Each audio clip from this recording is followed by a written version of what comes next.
The Kings finally win a game. They finally win an NBA Cup game. They win a game at home, and they win a game that they desperately needed to win against a really good physical Rockets team. The Rockets came out on fire, and it looked like the Kings were just outmatched, but then the Rockets fucked around and tried to punk the Kings. But guess what? The Kings punked them back. Fox was getting everything he wanted. Monk was splashing threes in Dylan Brooks' eye. Monk ended up finishing with 17 and 12. He's been electric since coming into the starting lineup. He's on a crazy little 4-game run right now.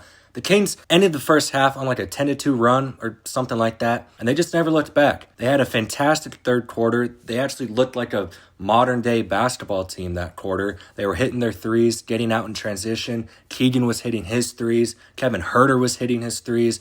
DeRozan had the Rockets in hell like that entire third quarter. Didn't matter who they put on him. He was getting to his spot and knocking down a fadeaway midi. Oh, and shout out Isaac Jones, man. Supplying exactly what the Kings have been so desperately needing.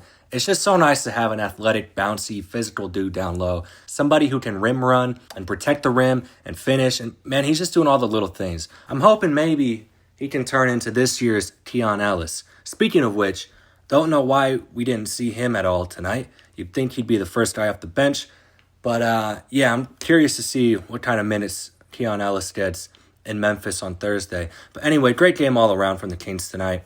Didn't really talk about Fox or Domas much, but I mean, they did what they always do.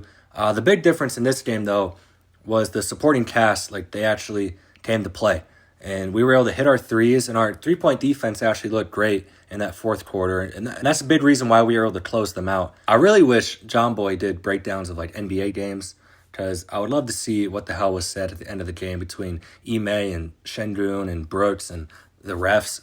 Not to mention the little kerfuffle in the second quarter. But anyway, I just used the word kerfuffle, so that means it's time to go to bed. This game really does have the potential to be a momentum shifter, but I also thought that same thing last week when we got the win in Minnesota. So we really need to show up in Memphis, and then we got San Antonio the next night, and no way we're losing 3 in a row to them. So hey, we're back to 500 by the end of the week, boys. Speak it into existence, all right? Go Kings, light the beam.